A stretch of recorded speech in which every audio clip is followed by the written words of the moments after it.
Hello, geometry students. Even though I did not give you any homework or written work today, those who were there know that I did give quite a lot of notes and it was rather intense. I don't necessarily expect that you'll understand every single bit of it. It's mostly laying the groundwork for some stuff that we're going to talk about shortly. So I want to go ahead and go through this, and I hope this will be of help. Okay, so up to this point, when we've dealt with trig, we've used one of two things. We've used right triangles,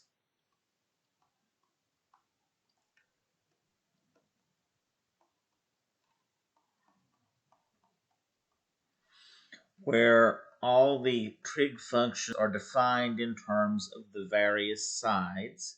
So sine is opposite over hypotenuse. Cosine is adjacent over hypotenuse. And tangent is opposite over adjacent.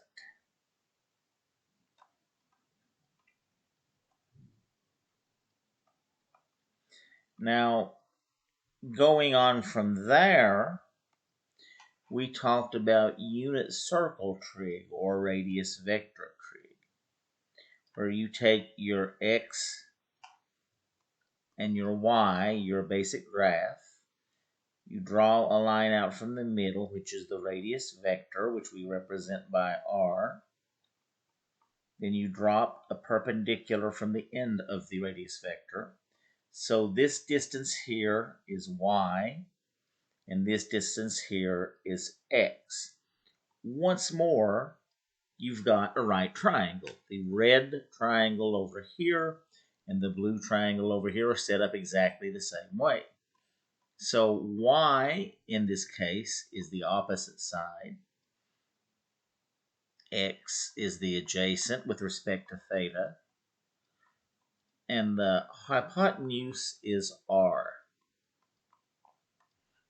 So we redefined sine, cosine, and tangent in these terms.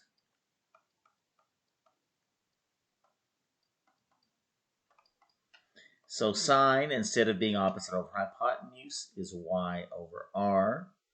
Cosine is x over r. And tangent is y over x. And the main motivation for this, it allowed us to do angles that were bigger than 90 degrees. Well, 90 degrees or bigger, actually. So if you wind around to where you have this angle here, which I'm going to put in the green so you can distinguish it, say that was, say 150 degrees, then you drop a perpendicular on the other side, and then you get the reference angle. The reference angle, which is just 180 degrees, which is the horizontal, minus 150, which is 30 degrees. So all the trig ratios for a 150 degree angle are the same as they are for the ref angle, the same as they are for 30. The only difference being that the sign, S-I-G-N, changes according to the quadrant you're in. So over in this quadrant, sine is still positive, but cosine and tan are negative. Okay. In both cases here, though, we've limited ourselves to right triangles. Even when we do a ref angle, you're still making a right triangle over here. So the question is, what if you don't have a right triangle? So any triangle that is not a right triangle, which could be an obtuse triangle like this or acute like that. It could be isosceles like this. It could be, this looks like it's probably scaling. It could be equilateral. That's not the best equilateral triangle I've ever drawn, but that's okay. Whether it's isosceles, equilateral, or scaling is irrelevant. Whether it's obtuse or acute is irrelevant. If it does not have a right angle, that's what we're looking at. And collectively, we call any triangle that does not have a right angle in it oblique. And we want to look at the trigonometry of oblique triangles because, life does not always give us right triangles, and we want to be able to deal with it when we don't have them. Okay, so there's one piece of information that I need to start off with. So basically what we're going to do is I'm going to give you what the rules you use for oblique triangles are. But to do that, I have to develop a couple of proofs.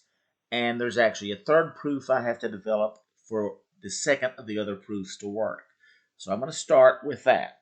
So what we're going to say is we're going to go back to our radius vector.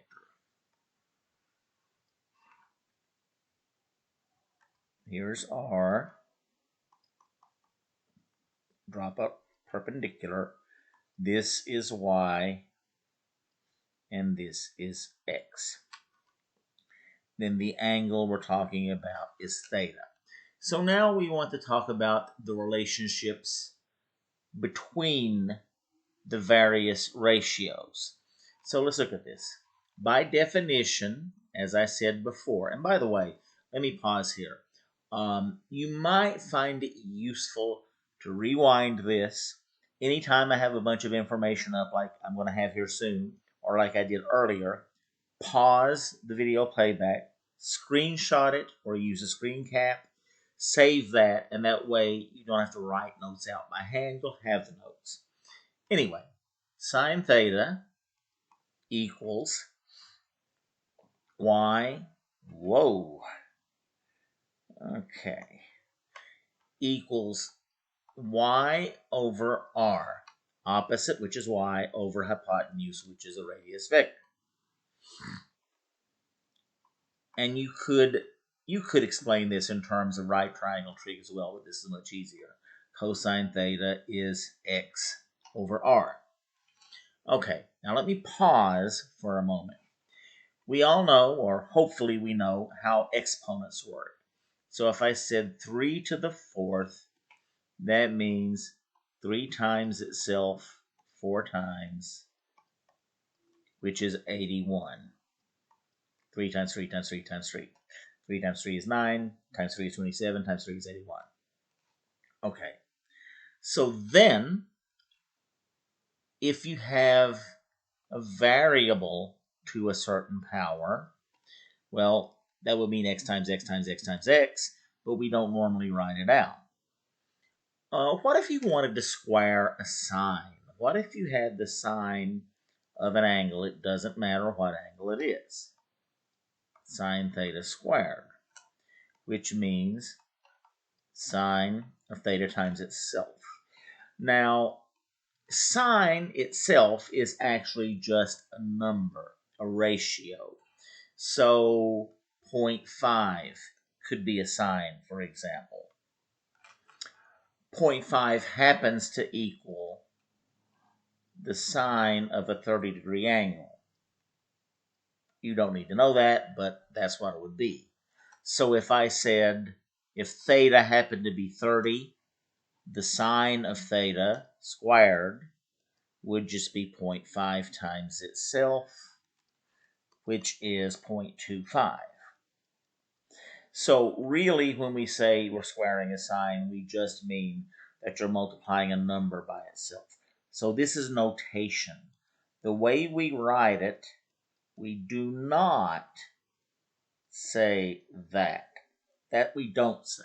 Because that would be squaring 30, and then you have the sine of a different angle, which would be 30 times 30, which would be 900, which would be wound around the axis many, many, many times. We don't do that. It's the sine, the ratio. So we put the square by the sine, or cosine, or tangent, as the case may be. So sine squared theta just means whatever the sine of theta happens to be, 0.5 in this case, but it could be different things, square. Okay, so moving from that, let's put our radius vector stuff back up. Drop our perpendicular theta x, y, r. And once more, sine theta equals y over r, and cosine theta equals x over r.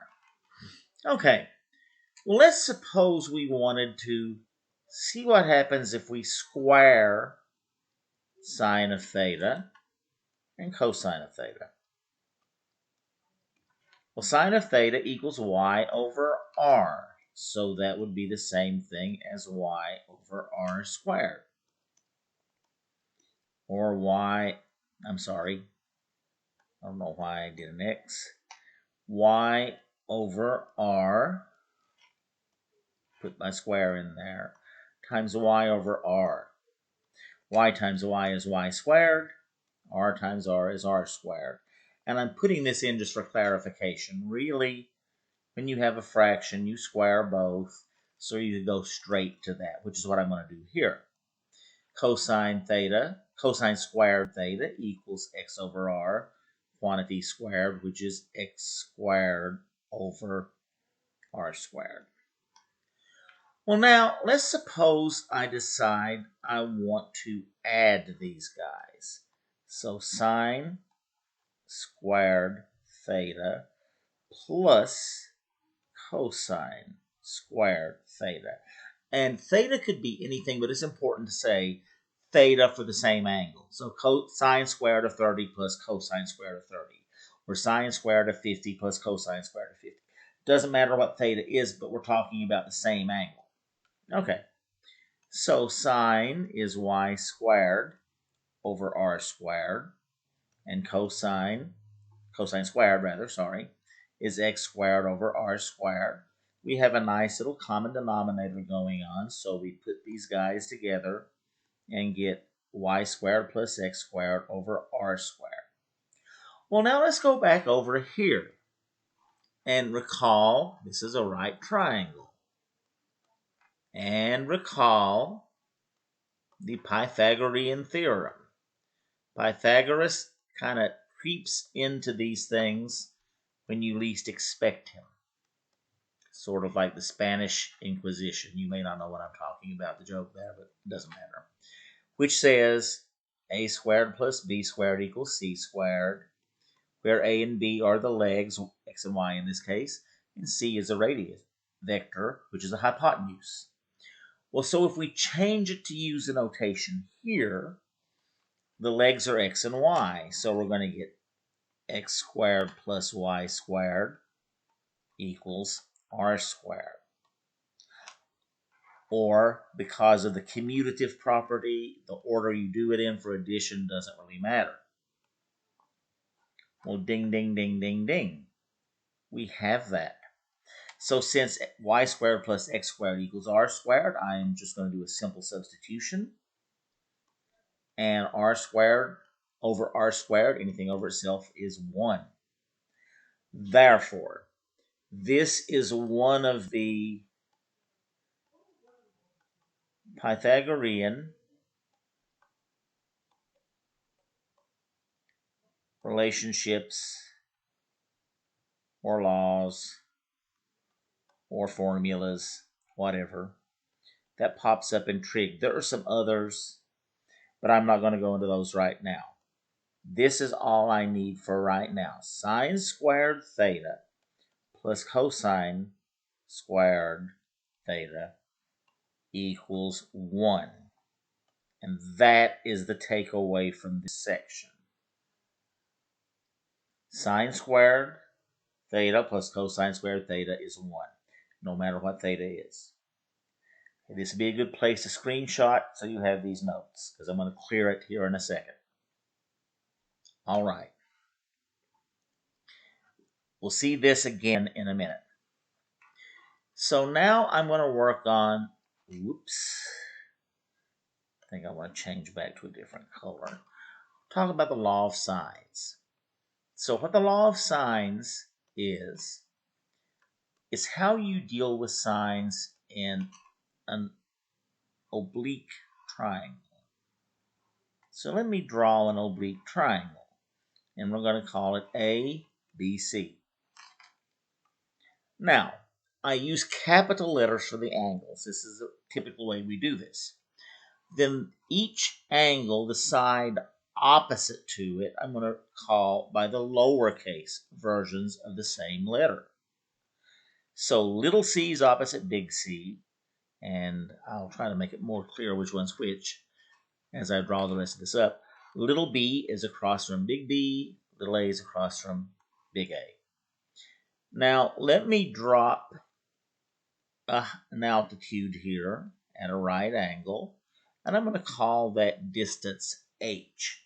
It doesn't really matter what I call it for the purposes here, but you'll see we'll get rid of it soon enough anyway. So now let's start looking at some stuff. Let me look at what the sine of A would be. Well, A, I guess we could call this point here D. ABD, triangle ABD,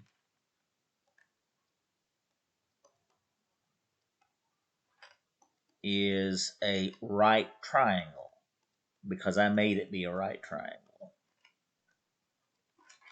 So sine A, sine once more, sine theta is opposite over hypotenuse. So h over c, sine A, is h over c. I'm trying to make sure that's clearly a big C. Look at angle C. The sine of angle big C is going to be h over little a. Well, now I'm going to get both of these fractions. I'm going to get rid of these fractions. I'm going to multiply by big C on both sides. I'm allowed to do that. I can do anything I want to as long as it is on both sides, and I do have to apologize. It should not be big C. Okay. So the sequence there was a little bit messed up. That's okay. So sine A equals h over little c, and sine C equals h over little a. Okay, my apologies about that. So sine of A, opposite over hypotenuse, h over little c. Sine C, opposite over hypotenuse, h over little a. Okay, so back to what I was going to say. So we're going to multiply, we're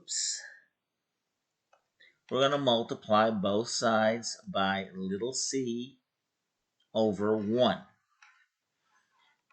Because we want to get rid of the fractions. Even though fractions are your friends, we're not dealing with them right now.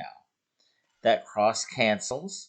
We get little c sine of A equals h. And since the direction of which an equality sign goes doesn't really matter, that would be more or less reflexive, I'm going to rotate it around. I'm also going to rewrite this without fractions. So I get A sine, let me move that up a little bit actually. A sine big C equals H, or H equals A sine C. Well, now I've got a situation where I can just substitute, and I can do this either direction I want to. Since all this business is H, I can just pop it in here, and I'm going to get C sine big A equals A sine big C. Now, okay, we banished the fractions. We're going to bring them back. I am going to divide both of these guys by sine of big A. That cancels, and I'm going to come over here so I have enough room. So I get C equals A sine C over sine A. Well, that looks kind of unpleasant, so I'm going to divide both sides out by sine C, which cancels. And that gives me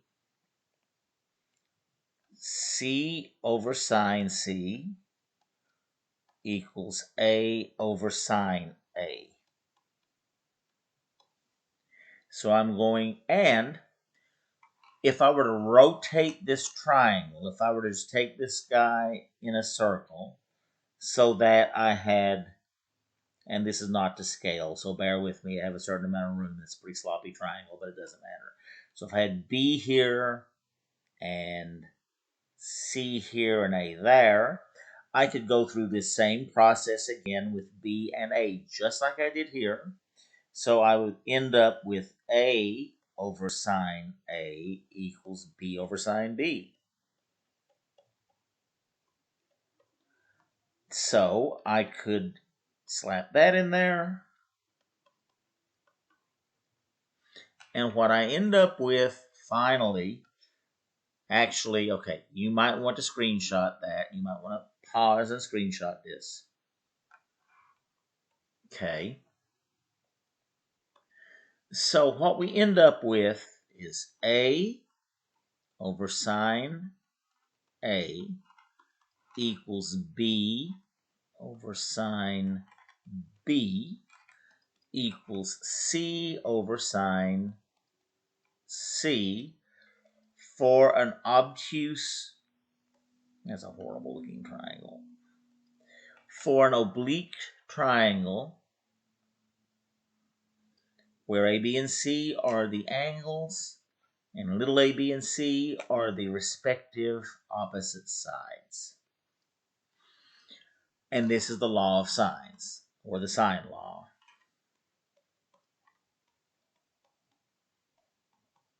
So, concretely, what the heck does all this mean?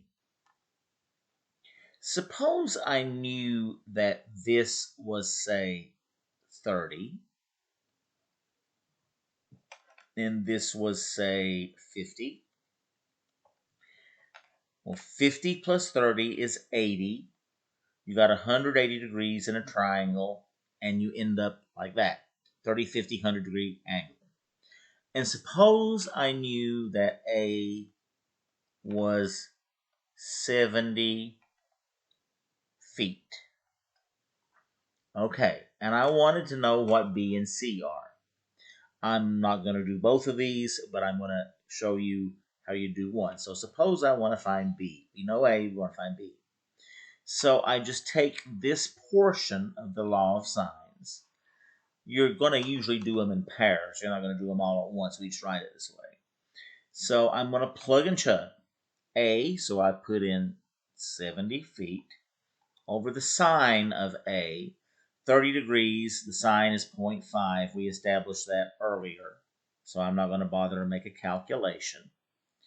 I don't know what B is, but I do know that the sine of 50 degrees is what I have to deal with.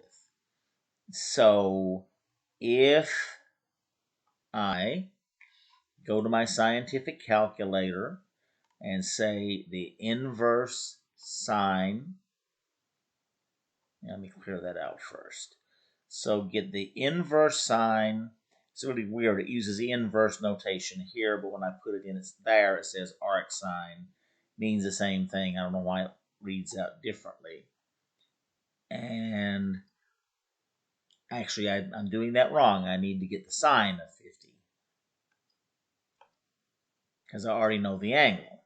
So the sine of 50, 0.7660.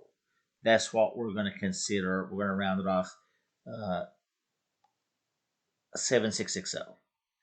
So this gives 70 feet over 0.5 equals B over 0.7660. Well, to get B by itself, I'm just going to multiply both sides by 7660 over 1. 0.7660. Sorry, I'm cramming it in there. So what that's going to give me, I'm going to end up, I'm shifting the direction. That's okay. B is going to be left here. Then I'm going to get 0.7660 over 0.5 times 70 feet. So to go back to our calculator, clear all that stuff out.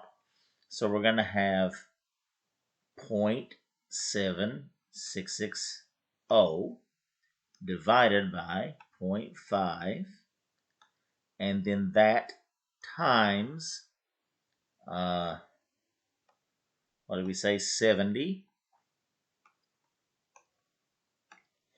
107. I'm going to round it to the nearest whole number. 107 and 0.24, almost 107 and a quarter, but we're just going to go with 107. I'm going to indicate that I'm rounding it off. 107 feet. So this is how the law of sines is useful. It allows you to use trig with a triangle that's not a right triangle with no difficulties at all. And that's basically an example of it. Okay, so, we're going to look at the law of cosines now, which is somewhat more complicated. And over here to the side, we're going to use it in a bit. Back a while ago, we showed that sine square of theta plus cosine squared of theta equals 1, one of the Pythagorean relationships. This will play into this. So let's go back to our oblique, which I should really draw better than that. So here's our triangle once more. ABC, a little bit dented on the bottom, but that's all right. I'm going to drop our perpendicular to get a right angle as before. This side as a whole is little b, because it's opposite b. This side is little a, and this side is little c. Now, we're going to make the height be h, just like we did before, but we're going to do something different this time. This little distance here, we're going to call x. Therefore, since the whole distance is b, this is b minus x. Okay, so let's see what kind of interesting things we can come up with. So we could say the cosine of a equals adjacent over hypotenuse. That's what cosine means, which is x over c. And then if we do like we've been doing before and multiply both sides by c over 1, we get x equals c cosine a. Not cosine, you're not stuttering. C cosine a. Okay. Then, even though this is the cosine law, let's pull sines into this. We'll see why. Sine of a, sine is opposite over hypotenuse, equals h over c. And then multiplying by c on both sides, to clear that fraction out, we get h equals c sine A. So then we know what x is. So b minus x, which is this place, therefore, is going to be b minus c cosine A. So all this is to set up some equivalences here. Let's go look over a triangle. I guess we call this D again. DBC. DBC is a right triangle. And we're going to go all Pythagorean again. So this side, h squared, plus this side, b minus x, but we're going to use this. Actually, I should probably back that up a couple steps. So if we just call this short section y just for kicks, then h squared plus y squared is a squared. Pythagorean theorem. H squared plus y squared is a squared. But I'm going to turn it around this way for reasons you'll see in a minute. Well, now we just need to substitute a bunch of stuff. H from here we know is c sine A. And the whole deal is going to be squared. Y is actually b minus x, which actually is b minus c cosine A. So we're going to substitute there. B minus c cosine A, quantity squared. All right, so let me do some erasing up here. So we'll have room for this mess. And I hope you screenshot this a few seconds ago. You can just wind this thing back and then screenshot it. Whoops, get your note. Accidentally took that out. But you know what? Okay. All of this stuff was just an elaborate build-up to getting this bottom expression.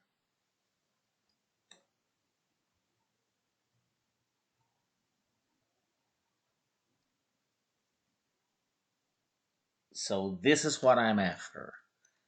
A squared equals c sine A quantity squared plus quantity b minus c cosine A quantity squared. And we can ditch this down here since we've rewritten it more sloppily, but that's okay. Occupational hazard once more. Now, we're going to square these bad boys out. The square of c sine A. Well, since these are multiplied, the square goes with each of them. Just like you remember way back in previous math class, Algebra 1 or Algebra 2, we're saying if you had, say, xy squared, that's x squared, y squared. Since it's multiplication, both become squared. So you're going to get c squared sine squared A. Remember, the square goes on the sine, not the A. Well, this here, I'm going to come down here and do it. That's a square, so I could rewrite it as b minus c cosine A times b minus c cosine A. And some of you may remember, if you haven't blocked it out of your mind, that this is simply a FOIL problem, specifically a perfect square. So the rule is you take the square of the first terms, b times b is b squared, minus 2 times the product of the inner and the outer, or the first and the last, however. So b times c cosine A would be b c cosine A. B is just multiplying by this whole stuff. We just pop it in there. And since this times that is the same and we're adding the stuff together, it's going to be 2 of them. Plus, because a negative times a negative is a positive, c squared cosine squared A.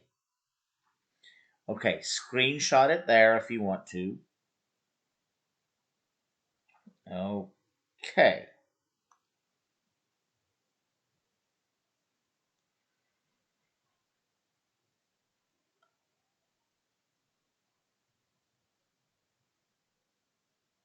Right, so I'm going to stick this big catastrophic mess here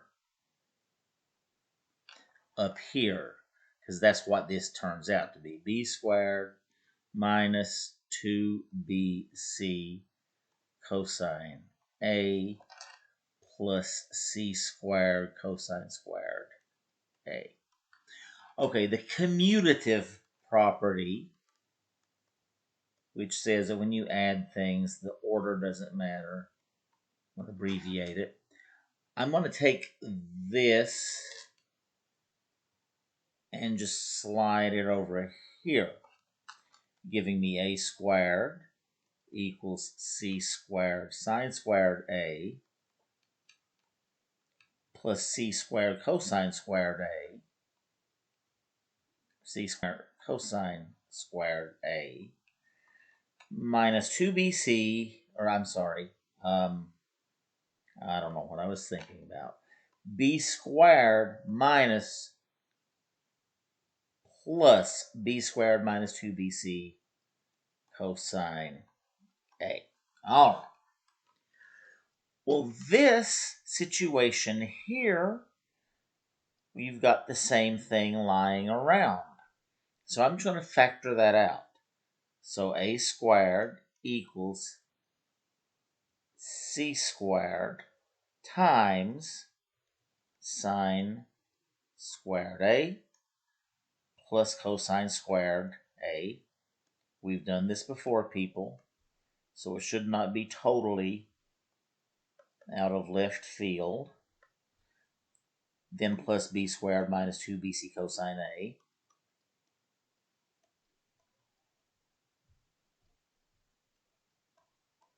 And let me erase this. We're going to need room. Screenshot her now if you need to.